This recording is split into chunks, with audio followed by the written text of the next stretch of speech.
ആർക്കും തിരിയാതെ വടിവായ ഭാസ്കരനെ പരംപുരുഷ പോറ്റി ആർത്തി തീർത്തന്നെ രക്ഷിച്ചു കൊള്ളണേ. ആദിത്യ ഭഗവാനെ വണങ്ങുന്നേ. സ്ത്രീ പുരുഷ സമ്പർക്കം കൊണ്ടുള്ള വിഷയാസ്വാദനത്തിൽ സ്ത്രീക്കോ പുരുഷനോ ആർക്കാണ് കൂടുതൽ തൃപ്തിയും സുഖവും? ഇതാണ് യുധിഷ്ഠിര മഹാരാജാവിൻ്റെ അടുത്ത ചോദ്യം. പണ്ട് ബങ്കാസനൻ എന്ന് പേരായിട്ട് ഒരു രാജ ഋഷി ഉണ്ടായിരുന്നു. വളരെ കാലം വലിയ ധർമ്മനിഷ്ഠയോട് കൂടിയിട്ട് അദ്ദേഹം രാജ്യം ഭരിക്കേണ്ടായി. രാജ്യഭാരം ഏൽപ്പിക്കാൻ പുത്രന്മാരില്ലാത്ത ദുഃഖം അദ്ദേഹത്തിനെ വല്ലാണ്ട് മതിച്ചിരുന്നു. പല മഹർഷിമാരെയും അതിനുവേണ്ടി സമീപിച്ചു. അപ്പോൾ ഒരു മഹർഷി ഉപദേശിച്ചത് ഇന്ദ്രനെ യജിക്കണ്ട, പകരം അഗ്നിയെ യജിക്കൂ എന്നായിരുന്നു. രാജാവ് ഉപദേശം കിട്ടിയതുപോലെ ഇന്ദ്രനെ ധിക്കരിച്ച് അഗ്നിയെ യജിക്കാൻ തുടങ്ങി. ഇത് ഇന്ദ്രന് വലിയ നീരസം ഉണ്ടാക്കി. ശരി, സമയം വരട്ടെ, തക്കതായ ശിക്ഷ നൽകുക വേണം എന്ന് ഇന്ദ്രൻ മനസ്സിൽ തീരുമാനിക്കുകയും ചെയ്തു. അഗ്നിദേവൻ സന്തോഷിച്ച് അദ്ദേഹത്തിന് 100 പുത്രന്മാരെ സമ്മാനിച്ചു. രാജ്യം മുഴുവൻ സന്തോഷം കൊണ്ട് ആറാടി. അങ്ങനെ ഇരിക്കെ ഒരു ദിവസം രാജാവ് പരിവാരങ്ങളോട് കൂടിയിട്ട് നായാട്ടിന് പോവുകയുണ്ടായി. ഇന്ദ്രൻ എന്ത് ചെയ്തു? തൻ്റെ മായ ഉപയോഗിച്ച് ആ പരിജനങ്ങളിൽ നിന്നും രാജാവിനെ അകറ്റി. അങ്ങനെ ഒറ്റയ്ക്ക് കാട്ടിൽ അലഞ്ഞ് തിരിഞ്ഞ് രാജാവും കുതിരയും വല്ലാണ്ട് ക്ഷീണിച്ചു. വല്ലാണ്ട് ദാഹമുണ്ട്. അപ്പം അങ്ങനെ നോക്കി നടക്കുമ്പോൾ കുറച്ചകലെ നല്ലൊരു പൊയ്ക, നല്ല തെളിഞ്ഞ ജലം. രാജാവ് എന്ത് ചെയ്തു? കുതിരയെ കൊണ്ടുപോയി കുളിപ്പിച്ച് ധാരാളം വെള്ളമൊക്കെ കൊടുത്ത് തണലുള്ള ഒരു സ്ഥലത്ത് കൊണ്ടുപോയി കെട്ടി. രാജാവ് അതിനുശേഷം വെള്ളത്തിലിറങ്ങി വെള്ളമൊക്കെ കുടിച്ച് ഉന്മേഷവാനായിട്ട് കരയ്ക്ക് കയറി. പെട്ടെന്നാണ് രാജാവ് അത്ഭുതപ്പെട്ടത്. താൻ ഒരു സ്ത്രീയായി മാറിയിരിക്കുന്നു. ഇതെന്ത് കഥ? രാജാവ് ആകെ പരിഭ്രമിക്കുകയും ലജ്ജിക്കുകയും ഒക്കെ ചെയ്തു. വളരെ സമയം വിഷണ്ണനായിട്ട് ആ പൊയ്കക്കരയിൽ അങ്ങനെ ഇരുന്നു. ഇനിയിപ്പോൾ സംഭവിച്ചത് സംഭവിച്ചു, ഇനി വരണത് വരട്ടെ എന്നും പറഞ്ഞ് നേരെ അരമനയിലേക്ക് പുറപ്പെട്ടു. അരമനയിലെത്തി. അവിടെ ചെന്ന് രാജ്ഞിമാരെയും മന്ത്രിമാരെയും തൻ്റെ പുത്രന്മാരെയും ഒക്കെ വിളിച്ച് തനിക്ക് പറ്റിയ ഈ ദുരാവസ്ഥ അവരെയൊക്കെ അറിയിച്ചു. പുത്രന്മാരോട് രാജ്യം ഭരിച്ച് സുഖമായിട്ട് കഴിയൂന്നും മന്ത്രിമാരോട് അവരെ വേണ്ട വിധം ഉപദേശിച്ച് രാജ്യത്ത് സൽഭരണം നിലനിർത്താൻ പറഞ്ഞിട്ട് ബങ്കാസന സ്ത്രീ കാട്ടിലേക്ക് പോയി. കാട്ടിൽ അങ്ങനെ അലഞ്ഞു നടന്ന് അവസാനം ഒരു ആശ്രമത്തിൽ അഭയം പ്രാപിച്ചു. അവിടെ ഒരു വലിയ തപസ്വി മാത്രമേ ഉണ്ടായിരുന്നുള്ളൂ. ഈ ബങ്കാസന സ്ത്രീ ആ തപസ്വിയെ ശുശ്രൂഷിച്ച് ആ ആശ്രമത്തിൽ താമസാക്കി. ആ തപസ്വിയിൽ അവർക്ക് 100 കുട്ടികൾ ഉണ്ടായി. ഇതിൽ സന്തോഷിച്ച ആ സ്ത്രീ തൻ്റെ പുത്രന്മാരെയും കൂട്ടിക്കൊണ്ട് അരമനയിലേക്ക് തിരിച്ചു ചെന്നു.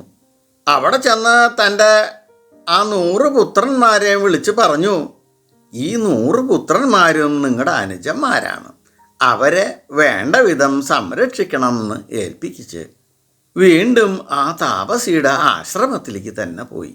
ഇത്രയൊക്കെ ചെയ്തിട്ടും താൻ കൊടുത്ത ആ ക്ലേശങ്ങളെല്ലാം ബങ്കാസനൻ തനിക്ക് അനുകൂലമാക്കി മാറ്റുന്നത് കണ്ട് ഇന്ദ്രൻ ആശ്ചര്യപ്പെട്ടു. അങ്ങനെ വിട്ടാൽ പറ്റില്ല. ഇന്ദ്രൻ ആലോചനയിലായി. ഇന്ദ്രൻ ഒരു ബ്രാഹ്മണ വേഷം ധരിച്ച് രാജധാനിയിലെത്തി ആ ബങ്കാസനൻ്റെ 100 ആദ്യത്തെ പുത്രന്മാരെ വിളിച്ച്, നിങ്ങൾക്ക് അവകാശപ്പെട്ടതല്ലേ ഈ രാജ്യം, എന്തിനാ നിങ്ങളുടെ അനുജന്മാർ എന്ന് പറഞ്ഞ് കൊണ്ടുവന്ന ആ തപസ്വിയുടെ പുത്രന്മാർക്ക് നിങ്ങൾ ഈ രാജ്യവും സുഖവും സമ്പത്തും ഒക്കെ പങ്കുവെക്കണത്? ഇങ്ങനെയൊക്കെ പറഞ്ഞ് കുത്തിത്തിരിപ്പുണ്ടാക്കി. ഇത് രാജകുമാരന്മാരും ഋഷികുമാരന്മാരും തമ്മിലുള്ള മത്സരത്തിന് ഇടയാക്കി. മക്കൾ തമ്മിൽ തല്ലായി. അരമനയിൽ ആർക്കും ഒരു സുഖവുമില്ല എന്നുള്ള വാർത്ത ബംഗ്വാസന സ്ത്രീ അറിഞ്ഞു. അവരെയും ഈ വാർത്ത വല്ലാണ്ട് അസ്വസ്ഥയാക്കി. ഇന്ദ്രന് സന്തോഷം. ബംഗ്വാസനൻ്റെ മനസ്സൊന്ന് ക്ലേശിപ്പിക്കാൻ എന്നെ കൊണ്ട് പറ്റിയല്ലോ എന്നുള്ള സന്തോഷം, അത് മതി. ഇന്ദ്രൻ എന്ത് ചെയ്തു? ഒരു ബ്രാഹ്മണൻ്റെ വേഷം പൂണ്ട് നേരെ ആ ആശ്രമത്തിലേക്ക് ചെന്നു. ബംഗ്വാസന സ്ത്രീ ബ്രാഹ്മണനെ സൽക്കരിച്ചിരുത്തി.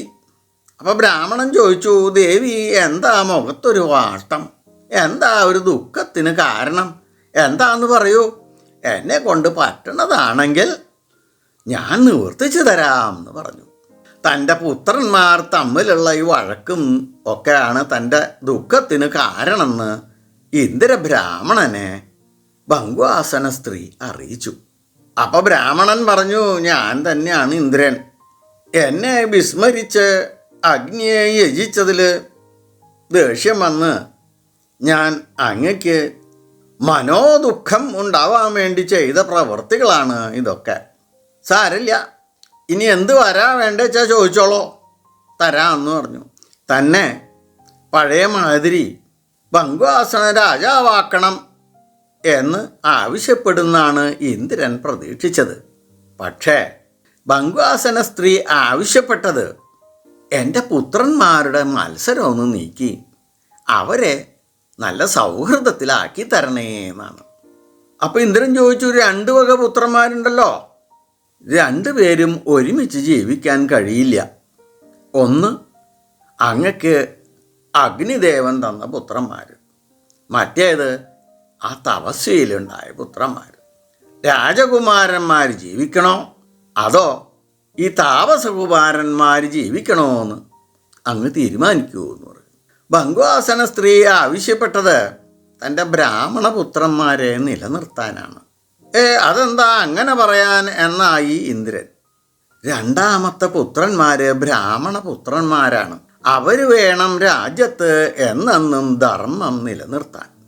അപ്പോൾ ഇന്ദ്രൻ അടുത്ത ചോദ്യം ചോദിച്ചു, എന്തുകൊണ്ടാണ് നിങ്ങൾ സ്ത്രീത്വം മാറ്റി പുരുഷത്വം വേണമെന്ന് ആവശ്യപ്പെടാഞ്ഞത് എന്ന്. ഇന്ദ്ര, ദാമ്പത്യത്തിൽ സ്ത്രീയുടെ മാതൃഭാവം ഉണ്ടല്ലോ, അതെപ്പോഴും ധർമ്മത്തിൽ അധിഷ്ഠിതമാണ്. അത് എനിക്കിപ്പം മനസ്സിലായിരിക്കണു. അതുകൊണ്ട് എനിക്കിനി പുരുഷനാകാൻ ഒട്ടും ആഗ്രഹമില്ല എന്ന് ബംഗ്വാസന സ്ത്രീ പറഞ്ഞു. സന്തോഷിച്ച ഇന്ദ്രൻ വരം കൊടുത്തു. നിങ്ങളുടെ ആദ്യത്തെ 100 പുത്രന്മാരും 2ാമത്തെ 100 പുത്രന്മാരും ജീവിക്കട്ടെ. എല്ലാവരും വലിയ രമ്യതയിൽ ഒത്തൊരുമിച്ച് രാജ്യം ഭരിക്കട്ടെ എന്ന് അനുഗ്രഹിക്കുകയും ചെയ്തു. എന്നിട്ട് ഇന്ദ്രൻ മറഞ്ഞു.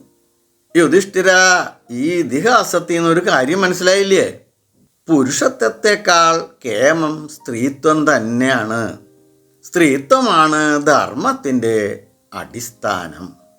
സ്ത്രീത്വം ഉണ്ടെങ്കിൽ മാത്രമേ ഈ ലോകത്തിലെ എല്ലാ സുഖങ്ങളും അനുഭവിക്കാൻ കഴിയുള്ളൂ. കുട്ടികളുണ്ടാവുക, മുല കൊടുക്കുക, അവരെ വളർത്തിക്കൊണ്ടുവരിക, അവരെ നല്ല നിലയിലായി കാണുക, ഇതൊക്കെ സ്ത്രീക്ക് മാത്രമേ പറ്റുള്ളൂ. എന്നിങ്ങനെ ബംഗ്വാസന മഹാരാജാവിൻ്റെ കഥ ഉദാഹരണമായിട്ട് യുധിഷ്ഠിരനെ പിതാമഹൻ പറഞ്ഞു കേൾപ്പിച്ചു. എല്ലാവർക്കും ഭഗവാന്റെ എല്ലാ അനുഗ്രഹാശിസ്സുകളും എപ്പോഴും ഉണ്ടാവണേ എന്ന് പ്രാർത്ഥിച്ചുകൊണ്ട് ലോക സമസ്ത സുഖിനോ ഭവന്തു.